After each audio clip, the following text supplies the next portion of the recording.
coming back from Waterloo Park, going back to my old flat, I said to my husband, oh, I wouldn't want to live in there, it's like a bloody concrete jungle. But we got the keys and we came in and had a look in the dark. And he said, oh, look, they got a window seat. And he sat down, he went, my bum's on. And I went, oh, right. The heating was under the window. We thought, well, we sat there for about 2 hours. We didn't, in the dark. It was lovely. We just said we'd have it. I like the design. You know, sometimes they come even to clean that outside. I keep telling my people, say, this is my house, I bought it. Yeah. I like the design, especially inside. Look, I go living room is big. The kitchen as well. I go to balcony. Yeah, as soon as you showed me this place, there was a party going on out on the square there. I just fell in love with the sort of the sense of community and knew that this was where I wanted to live.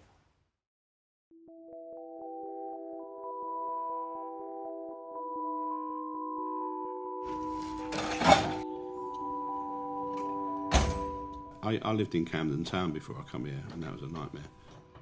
So I thought it was time to move. It was like total quietness up here. It still is called Highgate Newtown Estate. It was mistakenly named Whittington Estate.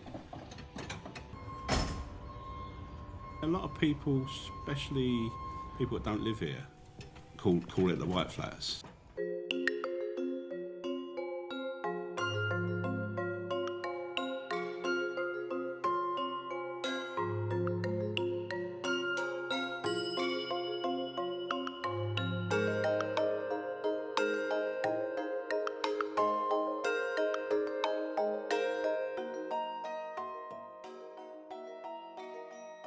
That's my mum, that's my uncle. I couldn't tell you who they are. This is Balmoor Street. Running across here is Raydon Street. If you walk to the end of this road, if you try and vigilate, you do a left and Stoneleigh Terrace. Because it's black and white, it looks gloomy, and it probably was gloomy.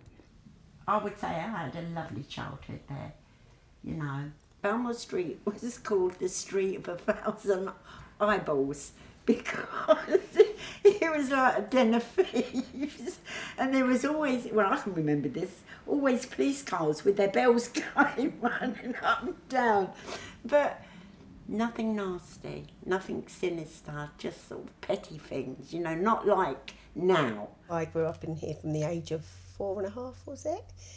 And I'm blessed that my child grew up on the same estate that I did. I've lived here my whole life and I haven't ever moved off the estate. I have many happy memories pushing my doll's pram, and there was hardly anything here, no plants, nothing.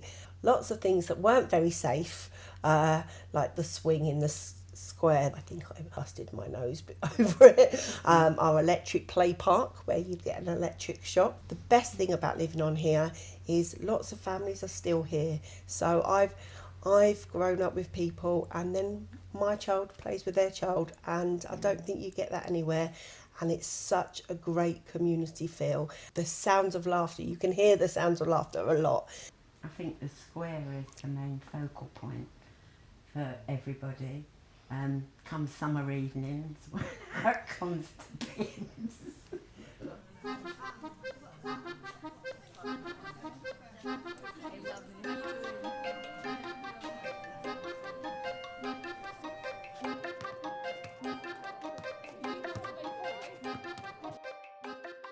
It's the design of the estate, isn't it? It's a nice inspirational place to live. I mean, it's so flexible, I suppose, with all the sort of large open doors or large sliding doors and stuff.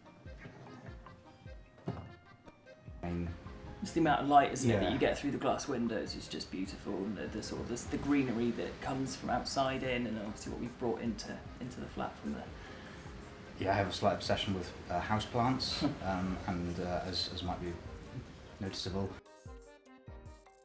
the south-facing window is really nice to be able to really green up the place. I think it's really good for like mental health and stuff. makes me feel creative in the morning if I want to go up and have a walk before work. Comes sort of just embrace the architecture before sort of settling down to work in a really sort of nice environment.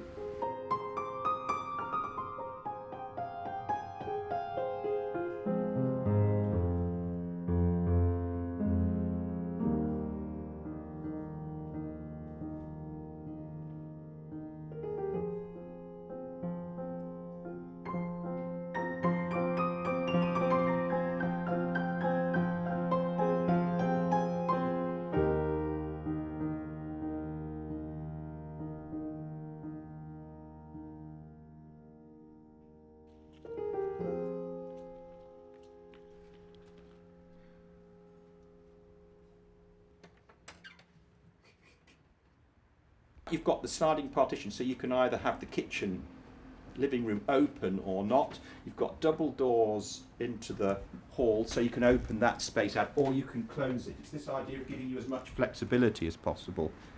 And also, which comes from Neve Brown, the idea of zoning, because the problem is in a small flat, this was designed for mum, dad and 2 children, is that you're rather on top of each other and you've got no escape from each other. You could have the scenario where the parents could be up here, mum and dad in the living room, they can go out onto the balcony, whereas the children can be downstairs, they can go out onto the patio and they've got their own space.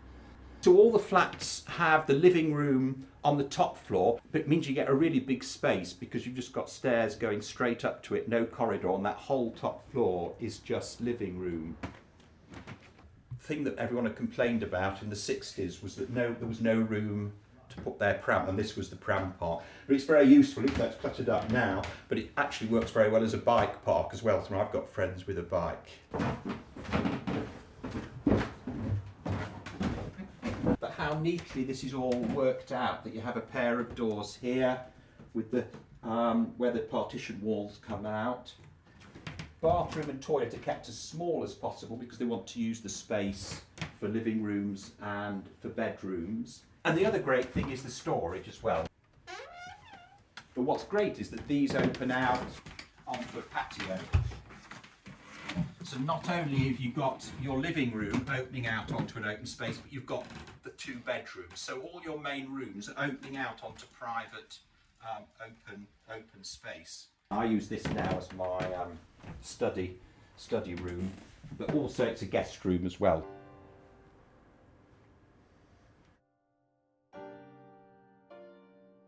So the danger is having a glazed wall facing south is that you're going to overheat the flat.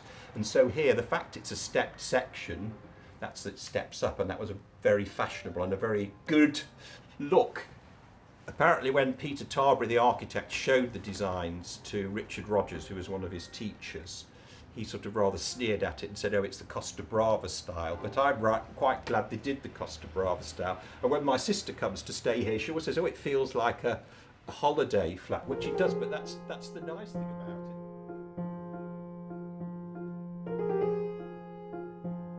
A lot of people say, oh, do you know the estate looks like you're on holiday? It has a real Spanish feel to it. Yeah, when it's sunny and hot, it can feel a little bit like a Spanish holiday. You do actually call it Costa del Lula, especially when I've got the paddling pool out. Look you now.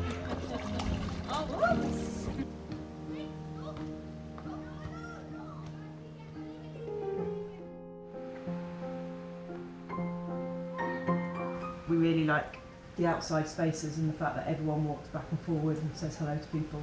But we didn't know that when we moved in. No. They just look cool. I think to begin with, we were like, that place looks really cool. Yeah, we didn't have kids when we moved here, so actually as we've grown up and the kids have come to play out with all the other kids on the estate, it's been a real blessing for them. I like that we know most of the people here, so if we need anything, we can just go ask them. It's really big, so there's lots of space for Does- running. For running around. Yeah. Does it feel like it's your space? Yeah. No cars.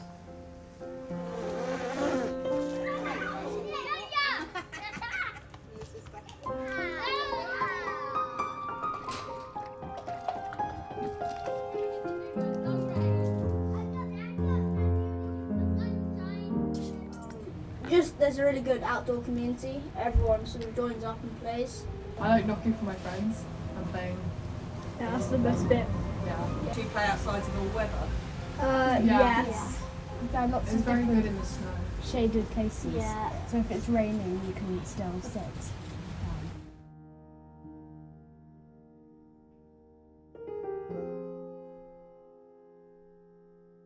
I love it, and I love the kids that hang around here. And they've got me into a lot more things, like we play a lot more football, which I love that we have a football pitch on the estate, because it sort of got me to like build confidence playing football.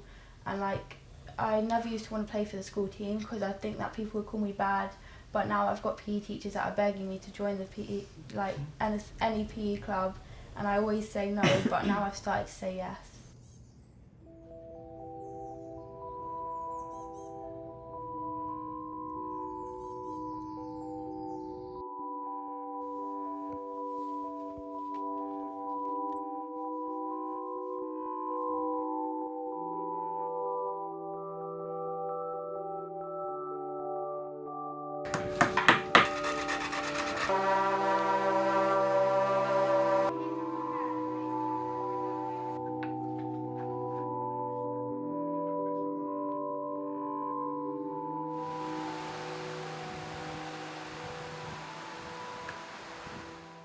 I lived in a tower block in Stonebridge Park, and I got nominated to Camden.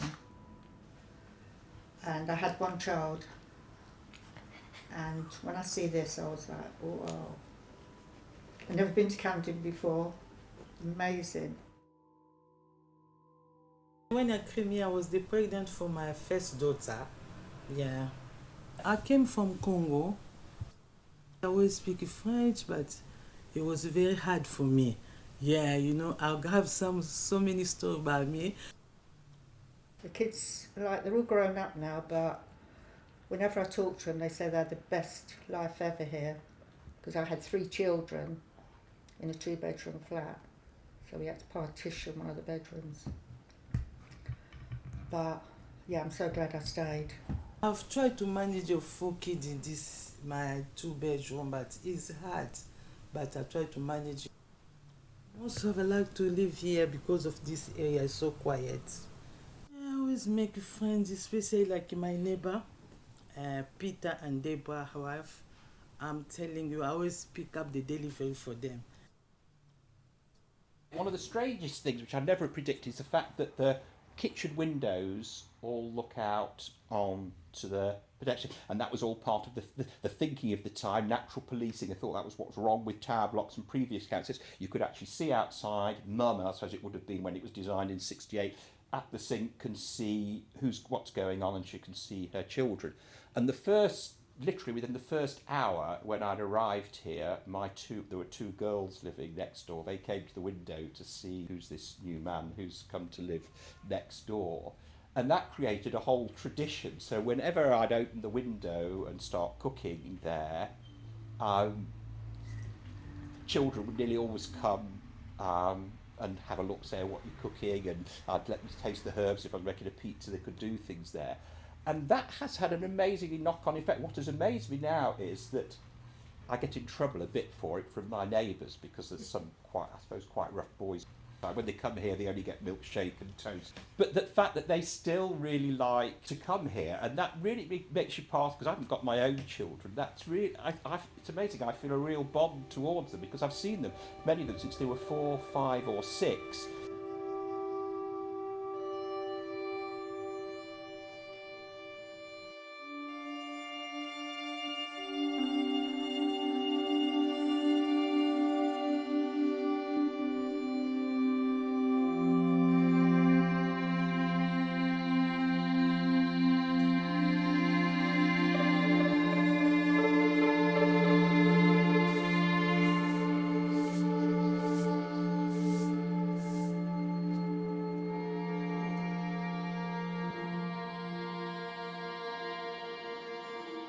I first found out about this flat because of Fabian's open house weekend.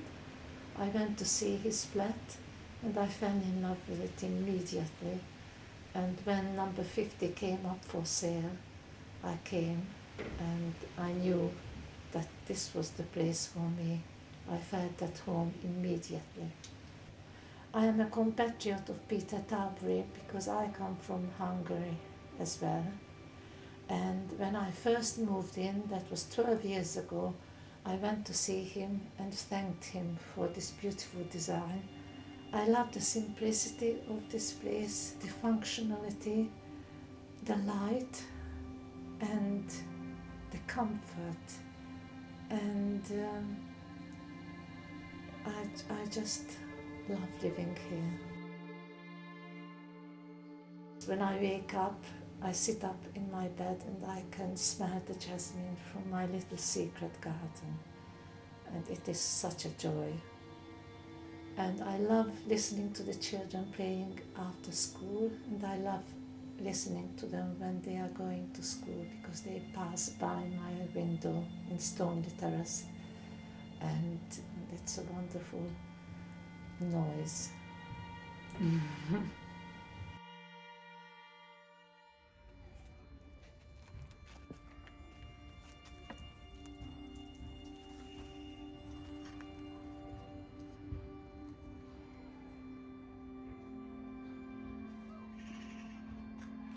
Somehow your neighbours, who are essentially are like 3 streets away, become your neighbours because you're on the estate together. So there's something nice about that. We used to sometimes put on kind of creative workshops in the garden rooms. There's a little communal room which people on the estate can use, which is quite nice. And then when the weather's good, we go outside. One of them, which was really nice on the in the summer fair, was create your own ideal city of the future. So the kids all just made all these buildings and we put them all together on the estate, which was quite fun. We built a whole little town, basically, didn't we? Yeah. City within the estate.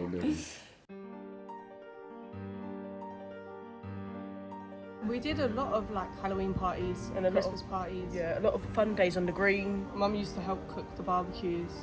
Yeah, a lot. The Halloween trail we done last year. No, not last year. That was 2 years ago. 2-3 years ago. Yeah.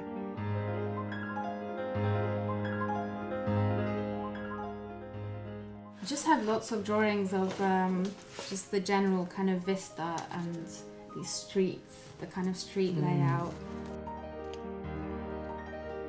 There's just too many amazing scenes. If you start looking, it's just impossible to stop, I find. Object in a field, symmetrical. It's interesting that you say the way the estate feels like a little bit of urban theatre, because Tabori had been working for Dennis Lasdon before doing this, who must have been working on the National Theatre at the same time, and he describes the city as a piece of theatre. So is this the way up, the ramp up from Stonely? Yeah. Along Stonely Terrace? Exactly. What did I write here? Runway, portal, dog-legged stairs. Yeah, this is kind of one of those really dramatic moments, I think. That walkway up Stonely is the part that's always in TV dramas as well, isn't it? In the Bodyguards. It was, you know, you turn the corner on Raiden Street and suddenly you have this like infinity. But I get so scared. Tell me you'll stand beside me. Is that enough? No, nothing is enough. Nobody is that tough. And I miss my mother. I miss my mother now. Thank God for my sister. And for all of the girls. When we first moved here, I wrote a graphic novel called Moonhead in the Music Machine about a young adolescent boy who's got a moon for a head and travels off to imaginary worlds, and I set a lot of it on this estate here. I like to try and draw things that are kind of close, that mean something to me, so that it has some kind of connection to me. You know, it keeps it a bit more personal that way. I think you also thought it's often represented in stuff, in programmes and things, as quite a gritty, urban, dark exactly. environment, and you wanted to show that actually it's Yeah. nice, It's actually a nice place to pleasant live. place to be. I think it's amazing how much random wildlife you get, and because we're near the cemetery, sometimes you hear the woodpeckers. Yeah. Some people have birds living on the. Yeah, you can hear on the those, can't balcony, you? yeah. And rabbits. There's Yeah, a yeah. family of And rabbits guinea living pigs. along there, and guinea pigs, yeah. I quite like the pure fact that you can look onto like the cemetery, because during the winter when like the sun rises, So pretty. the shadow from the sun comes from the trees and it creates all sorts of patterns, and you can kind of see like all the frost on the grass. I kind of also like the square up in Lulot, Yeah, I like because the space. you never really see it anywhere else you go, because it's sort of like there's one big cube but there's another big cube and you're sort of like, wow, like this is such a different way of experiencing like landscape. Yeah.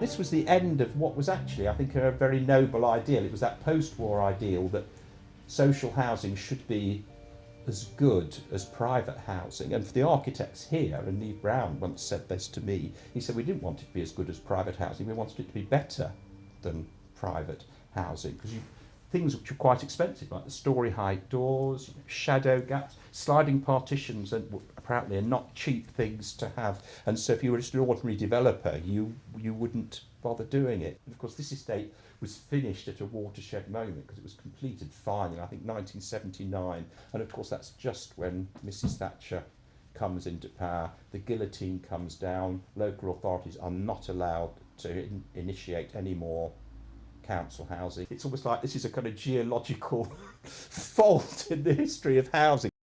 I think Alvar Aalto said, you should only judge a building when it's 30 years old, see how it actually works. It's fine having all these theories about things. And I think creating a community is the hardest thing for any architecture, because all you can do is create a framework and hope that people somehow make it work. But I'd say this really does work.